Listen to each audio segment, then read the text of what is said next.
Listen up, Fanboy!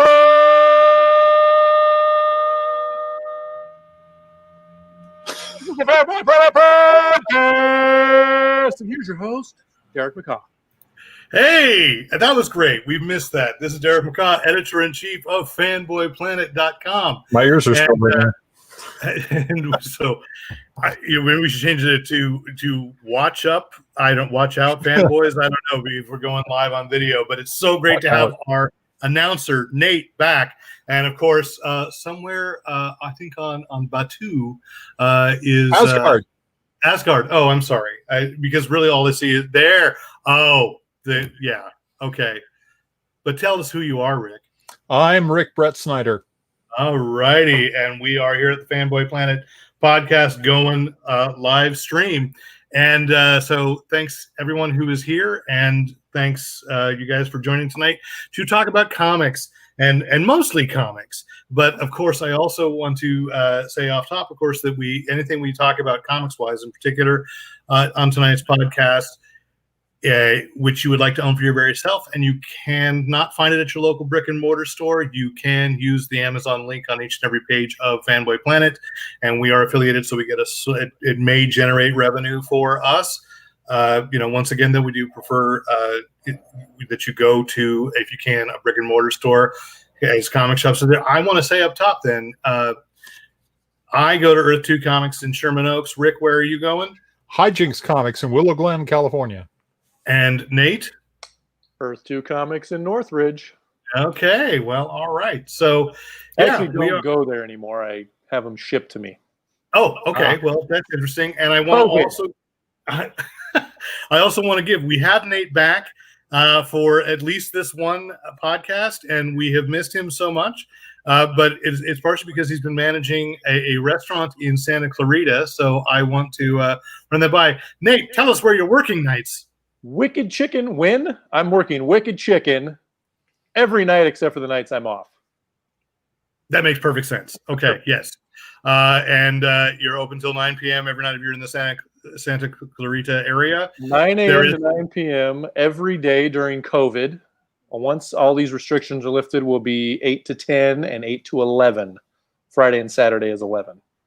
Okay, and I'm running the website down beneath us so that you can, anybody who's interested, that also goes to, there's one in Santa Clara, so back in the home area in Silicon Valley. That's on that same website. And you guys, we just opened another one in Scottsdale, Arizona. Wow. This is an interesting franchise plan. There will next be one in Peoria, Illinois, and possibly one in San Juan, Puerto Rico. And then Dublin, Ireland. Why not? Why not? You're expanding like comedy sports. Okay, so that's good. If I do want to say, too, if you have any questions, comments, compliments, commentary, criticism, since this is live, you can actually make comments or ask questions through this broadcast.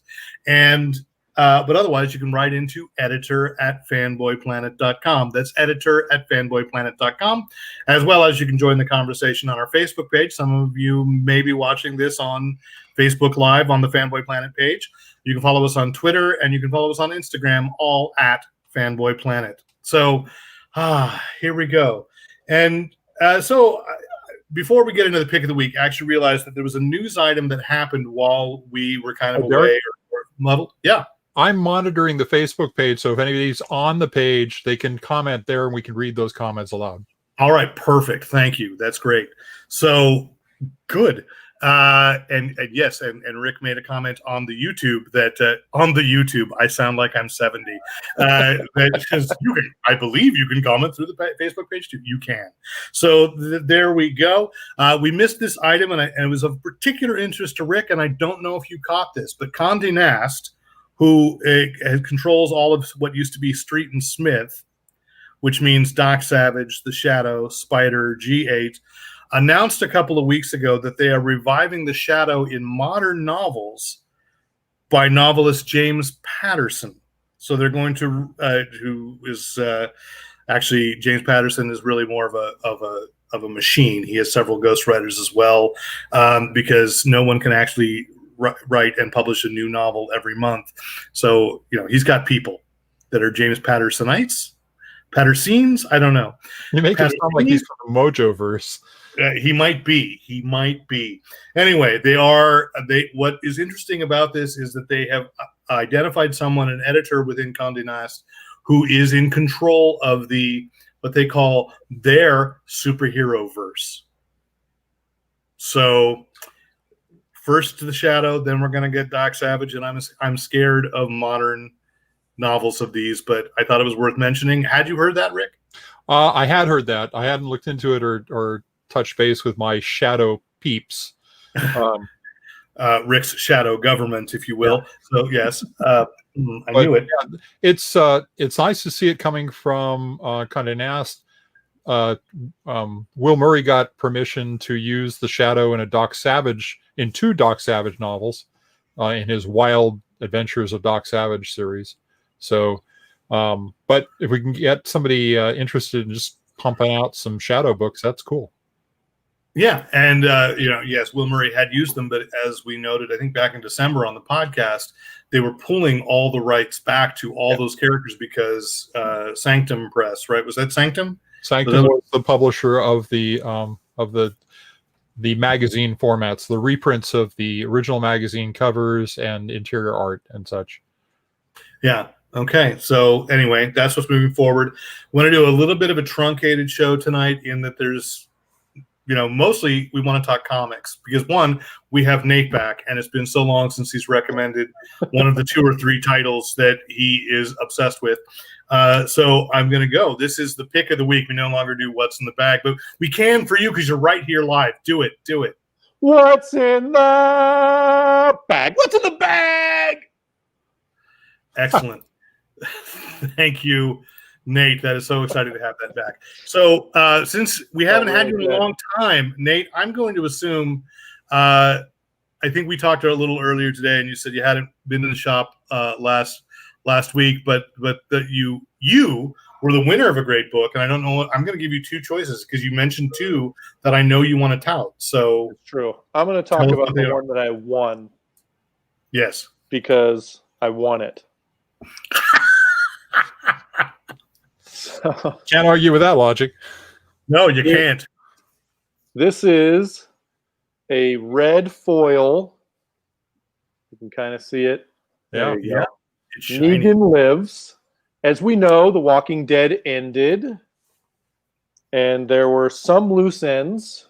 And Robert Kirkman decided, hey, it's COVID. Let's write. He talked to Charlie Adlard, said, let's do a little Negan thing for comic shops. When they open back up, they can have something to sell, hopefully drive some business. So then they did a gold foil cover that each comic shop got 1. They did a silver foil cover. Each comic shop got 2.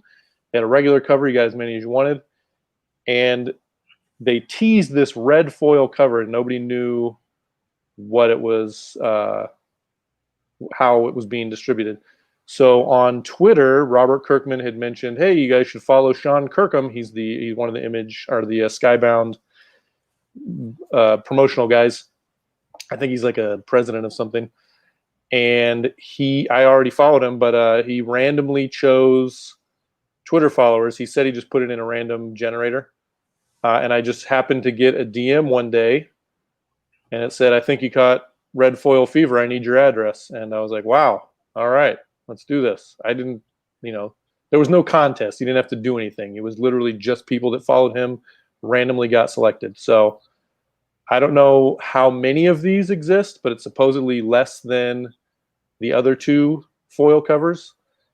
So people were selling them on eBay for like $900 before this actually got sent out. Because I guess it ended up they sent them to Skybound and Image employees, and some people were just getting rid of them immediately. Flipping them, I believe. Let's call it what it is. Flipping them. I think this is going to be my first CGC. I'm going to send it in the same box that Skybound sent it to me, and just have them get it back. Because it looks like it's pretty close to mint to me. Have you read it? I read the regular cover. I'm not touching this one. Okay, and we got a comment from Dave Tapia, who was watching us live, and he said, no spoilers. He didn't say please, but no spoilers. And Well, I think won't spoil it. It's a Negan story. That's all you need to know. No spoilers. That's right. So I do want to ask, Nate, what was the treatment for red foil fever, and are you still suffering from it? I'm still suffering from it. There is no treatment. It exists right here. I've caught it. I can't get rid of it. I guess if I sold it, I wouldn't have it anymore. But you're not going to sell it. No, unless I get it CGC'd and it's somebody wants to give me a few grand. All right. Well, yeah, you got a couple kids. They need to go through college. Exactly. We hope. If you get a chance, Nate, I think the videos are still up from Comic-Con at home, and Kirkman had an hour-long panel, and he told a couple stories about that. I actually probably watched that one. I watched 2 Kirkman panels. I think he was on two panels, so you probably okay. There we go. Yeah. Do you want to bring up your other one, Nate? Because of course I do. Because our friend of the program, Eric Larson, who has written and drawn his own comic book from miniseries 1 through 3, and now issue 1 through 250. Savage Dragon 250. How many years is that in comic books? I was told there'd be no math. Okay. So yeah, Savage Dragon 250 just came out. That's crazy to think of how many comics actually get to 250, and how many independent comics get to 250. I think it's 3, but only 1 has been written and drawn by the same person the entire time. Yeah. Right. Cerebus did 300. But he used a background artist. Gerhard came in, yeah. And Spawn is up to 310, but Todd McFarlane has been in and out of that forever. Yeah. I think he stopped drawing after 10 or 11. Yeah. All right. Well, cool. So, yeah, we wanted to call that out. You said that came out mid-July, but I think it came out on the 15th. Okay, so there are still printings available because we're in November. We're in November right now as we record this, right? That's how it feels. The summer went. So is it only November? What year is it, Derek? I don't know. I'm watching the German Netflix show Dark, and that's like the question every 3rd or 4th episode. What year is it? I can't say it in German. You'd think I would by the time I get to season 3, but I can't. So, Rick, let's turn to you. What's your pick this week? My pick this week is Captain America Empire Edition. This is the Captain America Empire spinoff. That is, this is issue 1.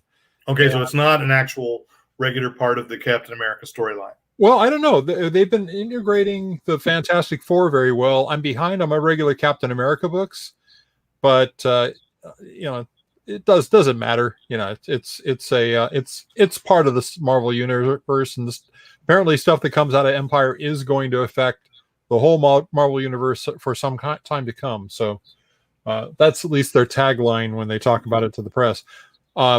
This is an interesting book because we've got Captain America in a war.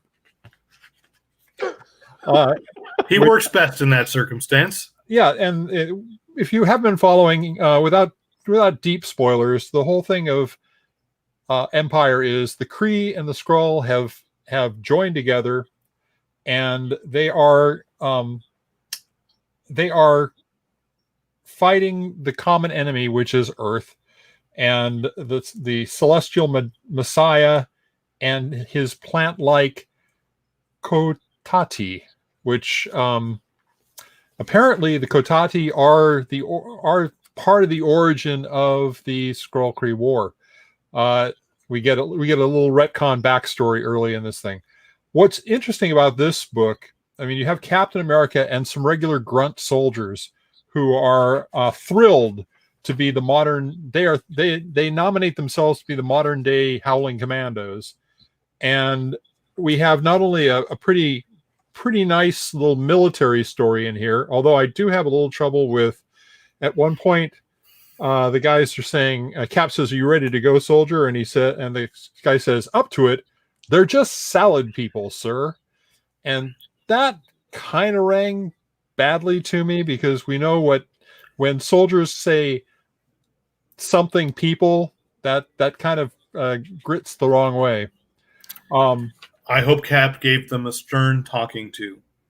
We cut to another scene at that point. Oh. So, but the other part of this book is it is kind of like sci-fi evil against the soldiers, and I'm not going to spoil too much, but it's what you'd expect from like a Aliens or Predator kind of story. And then the last page harkens back. Man, when I saw the last page, I was thinking, how many times has Cap gone up against some gigantic monstrosity that you kind of go, one man without powers, how is he going to take that down? And what it reminded me of was the original Captain America run with the Sleeper Awakes and the Sleeper and the Sleeper Walks, and the whole thing about the multiple robots that the Red Skull left buried behind in Europe to destroy the world in the advent of the Nazis losing World War II. And that's really what the last page of this evoked for me. So Captain America is always a good time. Well, usually. Usually a good time. That's what Sharon said. Okay. And Sharon Carter was oh well, never mind. Yeah. Okay.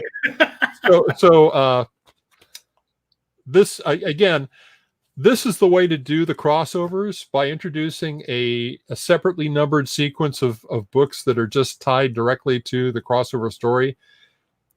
Empire is doing that a lot, but like the Fantastic Four has some Fantastic Four stories that are separately numbered. Plus, they're taking the regular book line through Empire as well. But the Kotati are about to invade Krakoa in another separate crossover. And Wakanda. Sword of X-Men. Oh, well, okay, but Sword of X-Men, Hickman is using the Kotati as well. And that's again, this is what I was teasing you about last week. It's like crossover just crosses over into crossover. Indeed. And we're having Crisis on Infinite, multiple crossovers and salads. We're having a toss salad. Yeah. Oh dear. Okay, so yes. Quick, what's your book, Derek? Okay, well, my book is a little off the beaten path from what we do, but it is an image book, so Nate should be happy. My book this week is yes, it's a graphic novel by Ed Brubaker and Sean Phillips. They are a team that's been doing Criminal. They did The Fade Out, several different kind of stepping away from the superhero genre, though. And I was thinking about that because Rick, you just mentioned, of course, Captain America, and Ed Brubaker had a stunning run on that, and he's the one who created essentially, or shall we say, turned Bucky into the Winter Soldier, and so that he's kind of walked away from superheroes and instead is doing this really unique stuff.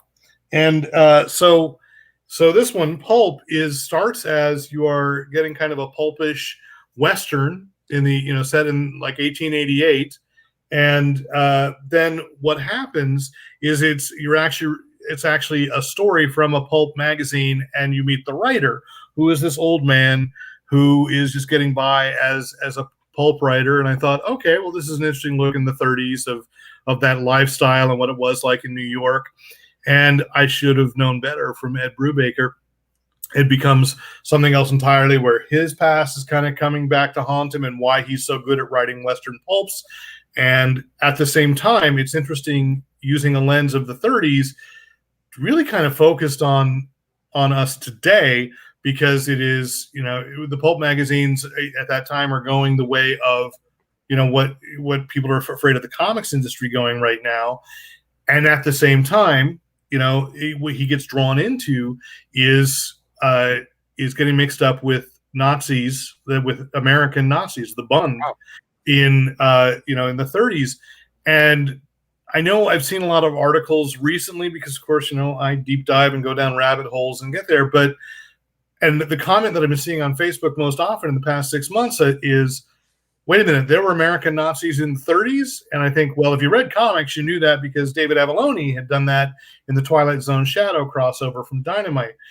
But I think, this is the first major comic I've seen since then that has tackled that. And again, using it as an interesting parallel. And I just felt like, wow, I love Sean Phillips' art anyway. It feels very cinematic. It's not like Gene Colan's, but it kind of feels like it to me sometimes.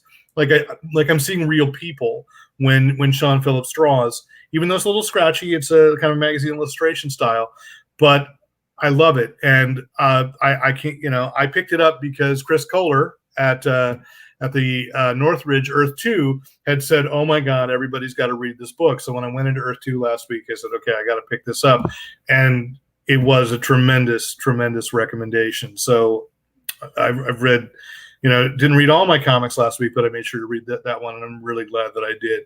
So that's our pick of the week. There's just a little bit of news today that is worth talking about, because on this podcast, we've been talking a lot about release dates slipping and, things going direct to, I believe Scoob just finally went to HBO Max as a streaming.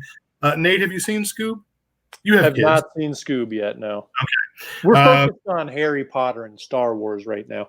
Okay, which is good. Netflix just announced that they want to develop their own Harry Potter and Star Wars. They want some kind of original franchise IP like that, and all right, yeah, because you can just do that. But Disney blinked. The last podcast we mentioned that they had taken Mulan off the release schedule entirely. They were going to wait till things had lifted. They blinked today and announced, Bob Chapek at a shareholders meeting said that Mulan will be coming out on September 4th, the same day that Amazon Prime is dropping The Boys. And I God is my witness, I don't know which one to watch first. So it's they're dropping Mulan on Disney Plus, but they're instigating or integrating a pay-per-view feature into Disney Plus, and Mulan is going to cost $29.95, which is $9.95 more than most of these at-home direct releases have been. So invite all the kids over. Can you? Well, no. I mean, it's interesting because my first reaction is that all three of us are in a place where movie tickets are expensive. Not cheap. Anyway. Yeah, they're not cheap. And I'm thinking, okay, the last time I went to tickets. Two adults, I've spent $35-$40 at the AMCs that I go to, and so it was the other one, the ArcLight. So I'm thinking, it's cheaper than what it would be for two of us to go, but there are still parts of the country where the average ticket price is much lower. So I don't know. It's an interesting. But where does the most of the country live? Let's be honest. LA and Silicon Valley. Is that what you're saying, Nate? No. No, actually, I'm saying Southern California area, Northern California area, New York area. Those tickets are not cheap to go to movies. No. Yeah. And Dave Tapia makes a good point. He just made the comment, for $30, we don't even own the title in our digital library like you would if you were buying it from iTunes. But, it's also not out yet, Dave. But and that's the thing. This is the model change, that most of the things that were released initially, Amazon was calling them Cinema at Home or Premiere at Home, $20. It was still a 2-day rental at that. For that point, I think the only thing that I ended up on my not my iTunes, my Movies Anywhere, was Birds of Prey. I have to check when I rented Bloodshot. I don't know if that's still on my PlayStation. I thought maybe Sony was going to throw me a bone there and say, since you bought it through Sony on your PlayStation, you can keep Bloodshot. But I haven't had a chance to go back into my files and see that. Yeah, the price at $30 is a little pricey, given it's granted, we're not in a theater. We're not with a ultra high quality. Even in the small theaters, you typically have a better sound system than you do at home. So there is that about going to the theater. However, you also don't have the people yammering behind you, the guy kicking your chair in front of you. Yeah. Having sex next to you, which did happen once at the AMC Universal City. My take on it is that, first off, I'd like to know if that is a 24-hour rental. Can you watch it a couple times? Because if you have kids, they'll want to watch it. They'll want to watch Mulan as many times as they can before it goes away. And if they were smart, it's digital. They keep track of who's bought it. Give them the release when it goes digital to buy. Make make this. They're loaning you money up front to watch it once now, and you get it for free when it comes out for actual sale. I mean, I think they just need to get a little more creative, a little bit more creative in the release structure that they set up. I think this is one of those cases where they're throwing it out there to see who bites. Yeah. Because they know that there are places around the world, like we talked about with Mulan. One of the issues is that, in China, they have to release it in China. They made a big deal in China about shooting this film and making it more accurate to the original legend and the original epic. So, they can release it in China. They probably will be able to release it in Japan. There are places in Europe that by September 4th, they'll have done it. And, right or wrong, I think there are places in the country, in the U.S., that will, that will have movie theaters people can go to. So I don't know if they're tracking that. But again, this is only Disney Plus. This isn't through iTunes. This isn't through Sony, through the PlayStation, through Amazon Prime, any of that. So, they're keeping a lock, and this is also announced as they topped 60 million subscribers. So they've ramped up so much faster and so much stronger than they ever thought they did. It's almost, if there's a little pushback or there's a little question, maybe this is sort of like they tested the waters and we have 3 weeks for everybody to go, rah, rah, rah, and some of the terms might change. Like they might not have thought about the multiple viewings and say 2-day. Yeah. But, if that gets loud enough, maybe they will. Of course, the question then is, why not Black Widow? Are we going to go to there?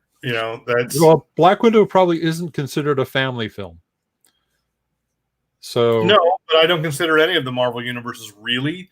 No, but I'm but they're all on Disney Plus. They're trying to justify the whole family gathered around the screen at that price point. Sure, but I'm saying most of those X-Men movies nobody should watch. So X-Men Origins Wolverine, that's right out, and it's there on Disney Plus. So they'll do what they can.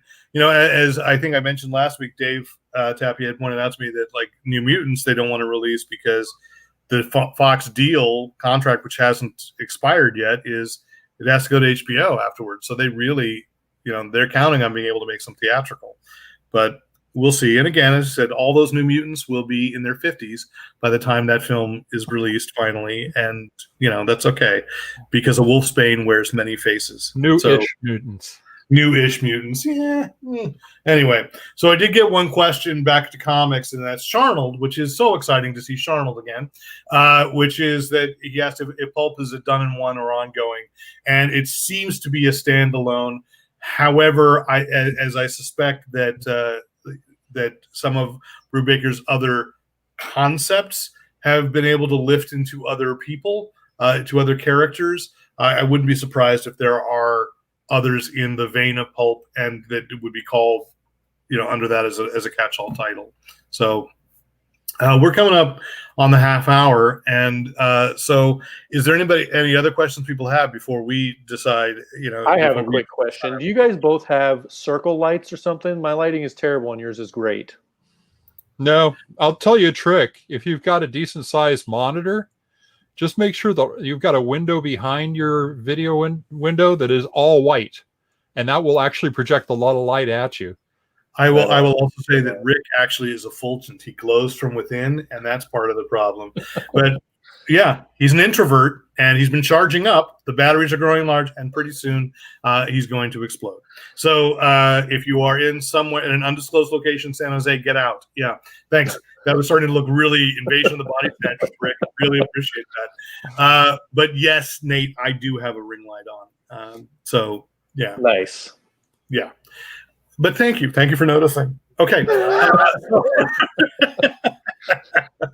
Well, thanks. So we wanted to keep to comics this week, and like that little bit of movie news because I think we're all waiting for all these movies that, especially Black Widow, because of a comics related thing.